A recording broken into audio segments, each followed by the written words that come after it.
লাখ লাখ বলবম যাত্ৰীয়ে ভৰি পৰিছে বাবাধাম দেওঘৰ নগৰীত। ঝাৰখণ্ড প্ৰদেশৰ দেওঘৰ জিলাত অৱস্থিত বাবা বৈদ্যনাথ ধামত চলি থকা বলবম যাত্ৰাত সমগ্ৰ ভাৰতবৰ্ষৰ লগতে বিশ্বৰ আৰু কেইবাখনো দেশৰ পৰাও সনাতনী ভক্তৰে ভৰি পৰিছে বাবা নগৰী দেওঘৰ। আৰু যোৱা 9 জুলাইৰ পৰা আৰম্ভ হোৱা বলবম যাত্ৰা আগষ্ট মাহৰ 9 তাৰিখলৈকে চলিব।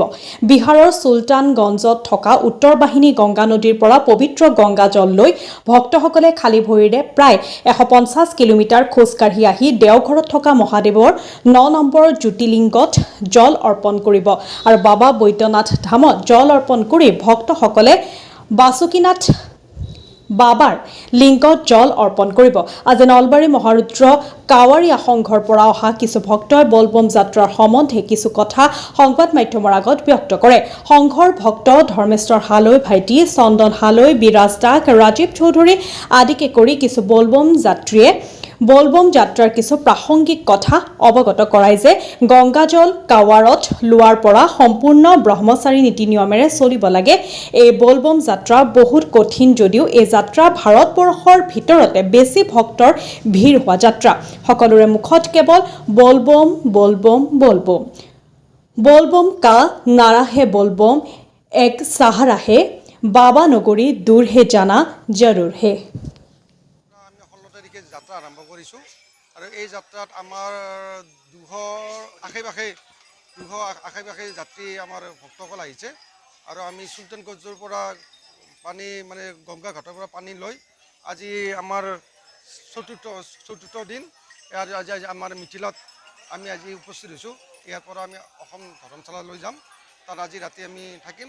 তাৰ পৰা অহাকালি আমি দেওঘৰ আমাৰ বাবাৰ জলপান যাত্ৰাটো আচলতে নাজানা মানুহ জনাটো প্ৰয়োজন যে আমি ইয়াতে ফূৰ্তি কৰিব, বহুতে ভাবে যে আমি ইয়াতে ফূৰ্তি কৰিব আহোঁ, কিন্তু এইটো একচুৱেলি আচলতে বহুত কঠিন যাত্ৰা। আৰু এই যাত্ৰাটো যোনে এবাৰ আহে সিহে বিশ্বাস কৰিব বা সিহে অনুভৱ কৰিব এইটো কেনেকুৱা যাত্ৰা। এইটো অন্য আমাৰ যিবিলাক স্থানীয় যিবিলাক জল অৰ্পণ কৰা যিটো এই অনুষ্ঠান আছে তাৰ লগত ইয়াৰে আকা পাতাল পাৰ্থক্য। ইয়াত আমি বহুত কঠিন নিয়ম নীতি আমি পালন কৰোঁ। আমি কাৱাৰ লোৱাৰ পৰা জল অৰ্পণ কৰালৈকে আমি যদি যিখিনি আমি কৰ্ম কৰি যাওঁ সেইখিনি ক'লে নাজনা মানুহে বিশ্বাস কৰিবলৈ টান পাব। আৰু এইটো সম্পূৰ্ণ এটা ব্ৰহ্মচাৰী নিয়ম, ব্ৰহ্মচাৰীৰ যিটো নিয়ম নীতিত চলে আমি সেই নিয়ম নীতিত একেদিনাই চলিবলৈ যত্ন কৰোঁ আৰু আমি চলোও। অন্ততঃ আমাৰ সংঘৰ যিখিনি আমাৰ পৰিয়াল আছে বা হেৰি আছে সেইখিনি আমি নিয়ম নীতিত চলোঁ। এইবাৰ মই মোৰ পত্নী সহ মোৰ দুগৰাকী ছোৱালীৰ সৈতে মই এই যাত্ৰাত আহিছোঁ। মই 2002 চনৰ পৰা এই যাত্ৰাত জড়িত।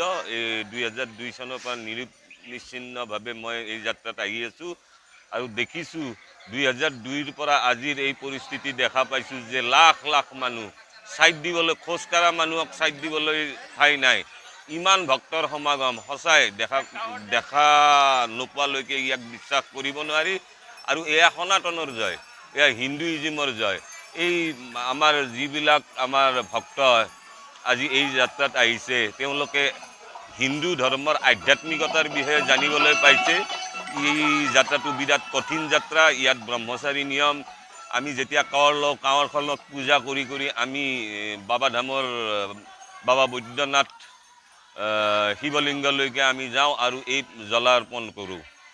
গতিকে এই যাত্ৰাত নোহোৱা মানুহে গম নাপাব এই যাত্ৰাটোৰ কিমান মহত্ব আছে। ইয়াতে শিশুৰ পৰা 12মহীয়া শিশুৰ পৰা 6মহীয়া শিশুৰ পৰা এই যাত্ৰাত লৈ আহে। কিছুমানে মনোকামনা কৰে যে মোৰ ল'ৰা হ'লে মই লৈ যাম। সেই ল'ৰাটোক 6মহীয়া ল'ৰাটোক নিজৰ কান্ধত লৈ পেলাই বা নিজৰ কোচত লৈ পেলাই এই যাত্ৰাত মাক বাপেকে অৱতীৰ্ণ হয়। গতিকে এইটো এটা বিৰাট কঠিন যাত্ৰা।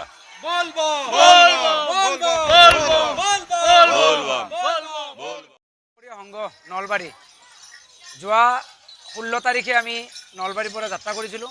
প্ৰায় 2 শতাধিক পুৰুষ মহিলা যাত্ৰী আমি নলবাৰীৰ পৰা যাত্ৰা কৰিছিলোঁ সুলতানগঞ্জলৈ।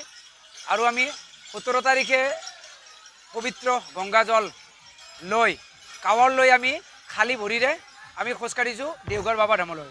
প্ৰায় 150 কিলোমিটাৰ এই কঠিন যাত্ৰাত আমি বিভিন্ন ঠাইত ঘাট প্ৰতিঘাটৰ মাজেৰে আহি আজি আমি এতিয়া মিথিলা ধৰমতলা পাইছোঁ।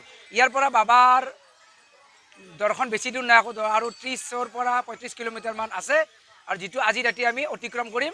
আৰু অহাকালি সোমবাৰ, পবিত্ৰ সোমবাৰত আমি আটাইখিনি ভক্তই লগ লাগি বাবাৰ চৰণত জল অৰ্পণ কৰিম।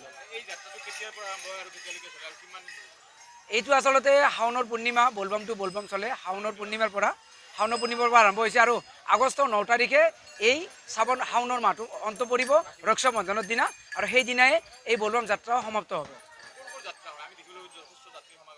আচলতে এইটো যাত্ৰা ভাৰতবৰ্ষৰ সনাতন হিন্দু সংস্কৃতিৰ সকলোতকৈ বেছি ভিৰ থকা যাত্ৰা বুলি ক'ব লাগিব, কিয়নো সমগ্ৰ ভাৰতবৰ্ষৰ পৰা এই যাত্ৰী ইয়াত আহে। কেৱল খালী ভৰিৰে লাখ লাখ ভক্তৰ ইয়াৰ ভিৰ আমি দেখি আছোঁ। আজি অত বছৰ পৰা আমাৰো এই মিলি 17 নম্বৰ বছৰ 17 বাৰ আমি দৰ্শন কৰিবলৈ আহি আছোঁ। এই বলবম যাত্ৰাত সমগ্ৰ ভাৰতবৰ্ষৰ লাখ লাখ ভক্ত প্ৰতিদিনে আহি থাকে সমগ্ৰ ভাৰতৰ পৰা। আচৰিত চিন্তা কৰিবলগীয়া বিষয় এইটোৱে যে সমগ্ৰ ভাৰতবৰ্ষৰ এইটো এটা বলবম যাত্ৰা, এনেকুৱা যাত্ৰা যিটো যাত্ৰাত লাখ লাখ ভক্তই একেলগে বাবাক জল অৰ্পণ কৰে।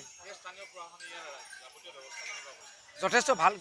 গোটেই ৰাস্তাতে প্ৰশাসনৰ সুব্যৱস্থা আছে, মানুহৰ শৌচ পেচাব কৰাৰ বাবে পানীৰ ব্যৱস্থা আছে, লেট্ৰিনৰ ব্যৱস্থা কৰিছে, ৰাস্তা চিকিউৰিটিৰ কাৰণে প্ৰশাসন আছে, থকাৰ কাৰণে ব্যৱস্থা কৰিছে। ধৰ্মশালাবিলাকক বিনা পইচাই ফ্ৰী অফ কষ্টত আমাক ধৰ্মশালা থকা ব্যৱস্থা কৰিছে যাত্ৰীখিনিৰ কাৰণে। চৰকাৰক ধন্যবাদ দিব লাগিব, ইয়াত যিখিনি যাত্ৰীসকলৰ যিখিনি সুব্যৱস্থা সঁচাকৈ ভাল ব্যৱস্থা কৰিছে। চাওক, আমাৰ এই যাত্ৰাটো আমি মহাৰুদ্ৰ কাউৰীয়া সংঘৰ তৰফৰ পৰা 200ৰো অধিক পুৰুষ মহিলা লগ লাগি এই যাত্ৰাত আহিছিলোঁ। এই যাত্ৰাত বিশেষকৈ মোৰ ভাল লাগিছে, আমি কেইজনমান মোৰ শ্ৰদ্ধাৰ বিৰাজ দা, বিশ্ব দা, আমাৰ ভূমি ভাইটি দা, এই দাদাহঁত গোটেইকেইটা আমি খানাটোৰ কাৰণে আমি অলপ মেনেজমেণ্টত আহিছিলোঁ। গোটেইখিনি যাত্ৰাক আমি তাৰ পৰা আমাৰ নলবাৰীত চবৰে জনা বিখ্যাত বাপধন বুলি কয়, বাপধনটাৰ এটা টীম লৈ আমাৰ আগে ট্ৰাকখন আহিছিলে। আমি ধৰ্মশালাবিলাকত সিহঁতে ৰখিছে, আমি ইয়াতে বজাৰ কৰিছোঁ, খানা বনাইছোঁ। প্ৰত্যেক সাজতে আমি 160জন 200জন মানুহে ভাত খাইছোঁ। মানে ঘৰৰ নিচিনা আমি ইয়াতে আমি হোটেলত খোৱাৰ ব্যৱস্থা কৰা নাই। মই সঁচাকৈ ধন্য হৈছোঁ এই যাত্ৰাটোত আমি মানুহখিনি এনেকৈ শুশ্ৰূষা কৰি লৈ আহিব পাৰিছোঁ। আৰু আমাৰ লগত যিখিনি মানুহ আহিছে তেখেতসকলে আমাক ধন্যবাদ জ্ঞাপন কৰিছে যে আপোনালোকৰ ব্যৱস্থাখিনি, আপোনালোকৰ খোৱা লোৱা, আমাৰ প্ৰতি যিখিনি যত্ন ৰাখিছে তাৰ প্ৰতি আমি সঁচাকৈ আপোনালোকক ভাল পাইছোঁ বুলি কৈছে। সেইকাৰণে বাবাৰ শ্ৰীচৰণত গৈ আছোঁ। বাবাৰ শ্ৰীচৰণত গৈ পানীটো ঢালি কিনে চবৰে মংগলৰ কাৰণে আমি কামনা কৰিম। আৰু আগন্তুক দিনত যদি কোনোবাই মহাৰুদ্ৰ কাউৰীয়া সংঘৰ লগত এই বাবাধাম যাত্ৰাত আহিব বিচাৰে আমি তেখেতসকলক মনৰ পৰা স্বাগতম জনাইছোঁ। প্ৰায় 40 বছৰ, মোৰ বাৰু এইবাৰ 9 বছৰ হ'লেতো, মোৰ 9 ইয়াৰ্ছ, কিন্তু 40 বছৰ আগৰ পৰা আহি আছে। আৰু 40 বছৰ আগৰ পৰা আমাৰ এনেকুৱা এটা ছিষ্টেমত গোটেইখিনি কৰি আমাৰ ইয়াতে কোনো VIP, কোনো VVIP, কোনো দুখীয়াৰ সুখীয়াৰ কোনো কথা নাই। একেলগে বনাইছোঁ, একেলগে চব প্লাষ্টিকত শুইছোঁ, একেলগে খাইছোঁ, এইটোৰ ভাগৰ সেইটো খাইছোঁ। সেনেকুৱাকৈ আমি ক'বলৈ বেয়া এইখিনি যিখিনি ব্যস্ততাপূৰ্ণ সময় কটাইছোঁ, বাবাৰ পানী কান্ধত লৈ কিনে খোজ কাঢ়িছোঁ, মানুহখিনিক খোৱাৰ কাৰণে ব্যৱস্থা কৰিছোঁ, থকাৰ কাৰণে ব্যৱস্থা কৰিছোঁ। ক'বলৈ গ'লে ঘৰলৈকেও মনত পৰা নাই, ব্যৱসায় বাণিজ্যৰ কাৰণেও একচুৱেলি মন মেলা নাই এইকেইদিন। গোটেইখিনি বাবাৰ নাম অৰ্পণ কৰি মানুহখিনিক শুশ্ৰূষা কৰি কেনেকৈ লৈ যাব পাৰোঁ সেইটোৱে চিন্তা মাথাত লাগি আছে মানে।